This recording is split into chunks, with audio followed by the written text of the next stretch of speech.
Hello again. Right, so I thought it was time to do some more work on those image speakers. The last time I put them together, so I had a little bit of tidying up to do. I put a new inductor in for the bass driver and just tidied everything up.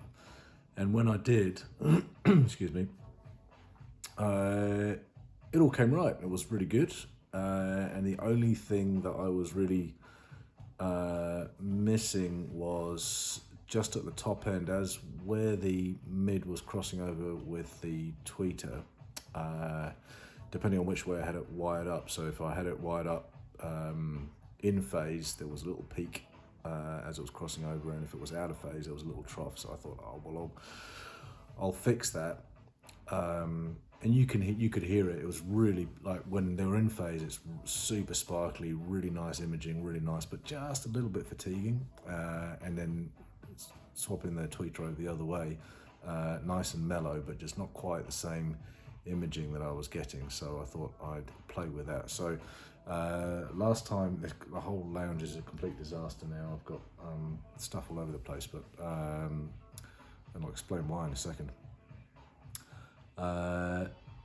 So I used my my tools, my frequency analyzer, to see what was going on, and I was pretty happy. So I can show you that now. I'll just flip you around. So this is what it was looking like after that. So a little bit heavy on the bass here, and then, I mean, generally a pretty straight curve. And then it was sort of here that I could see things going on. So again, don't pay too much attention to this peeling off here. The microphone on the phone is not that good. But just in this area here, I think this was where it was in phase, and I just had this little peak here and this tiny little trough there, and then the other way it was showing a slightly different photo. So that was that. So anyway, so flash forward, this is a few months ago now. And so I've just been happy with it, playing away. And then over time, it's just started to irritate me. As it does, it sort of bores into your head and you go, oh, it's a bit bright. I don't like that so much. And then I started, as you do, fiddling around, and I was inverting the phase of the tweeter one way or the other. And I actually just disconnected them for a bit, and I thought, crumbs, that actually sounds okay. It doesn't sound as flat as I expected it to.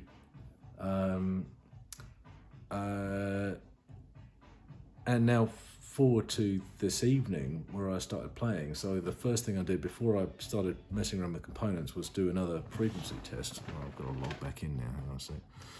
Oh no, here we go. So turn you back around. So let's just have a look here. So this is what. Imagine my surprise when I saw that. It just ramps up, and I thought, oh, what is going on there? And then I disconnected the tweeter, and oops.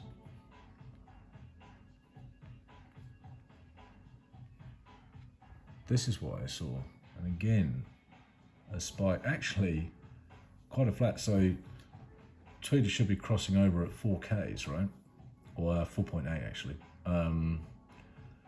And then it just kept on going, and then there's this ramp and then peeling off again. So we don't know what's going on here because of the dodgy mic. But anyway, so quite a surprise. So I was basically taking the whole shooting match to pieces. It's all down there.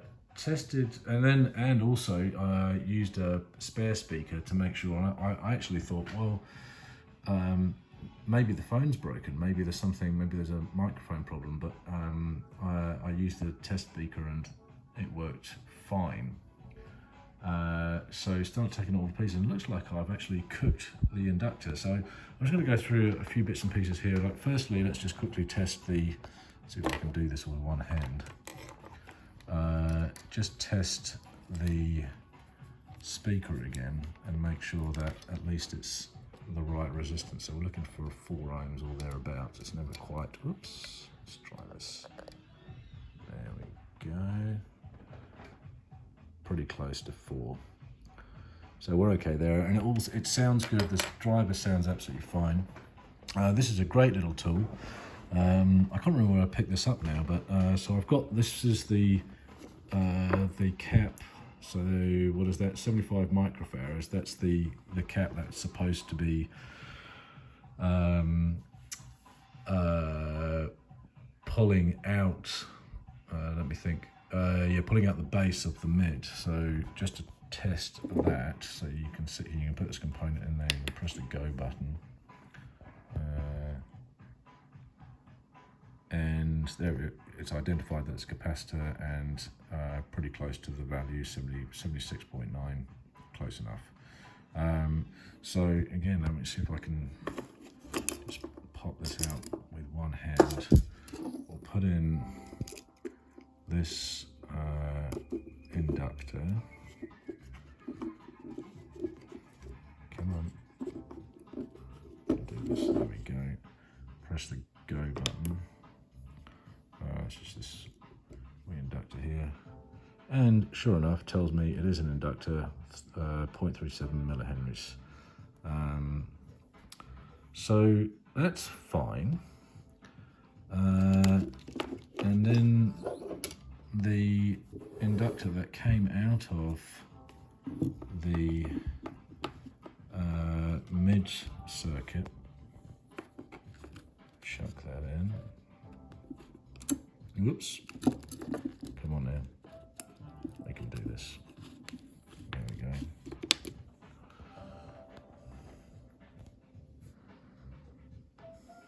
Look at that. I cooked it. I don't know what I've done with it. I don't know how that's happened. But this is toast now. So that's why. So actually, when I've tested the theory, I did. Excuse me. There we go. I did connect the mid driver without any components in it, and retested it and reanalyzed it with the analyzer, and sure enough, it didn't make a difference. You could still see this flat, nice, lovely flat curve, but then doink, a spike, and just keep going. It's pretty impressive actually, because I think these drivers are supposed to have a flat curve all the way up to about 5 kilohertz, but it looks like it's going all the way to 10 or 12. Yeah, a bit of a mess. So now I've got to figure out what to do.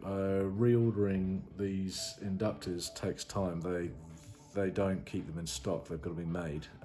These are Mundorf from Germany. So, but also I've got to work out why I managed to cook, because I cooked them both. Both speakers are doing the same thing, which is pretty unusual to fry components quite like that, so neatly and evenly. So I've just got to have a little think about what I'm doing, what kind of stress I'm putting on the speakers, and whether I'm going to just do this all over again or potentially destroy a driver. So yeah, there we go. That's there's your update number 3. So back to the drawing board, and I'll figure the rest out later. All right, cheers.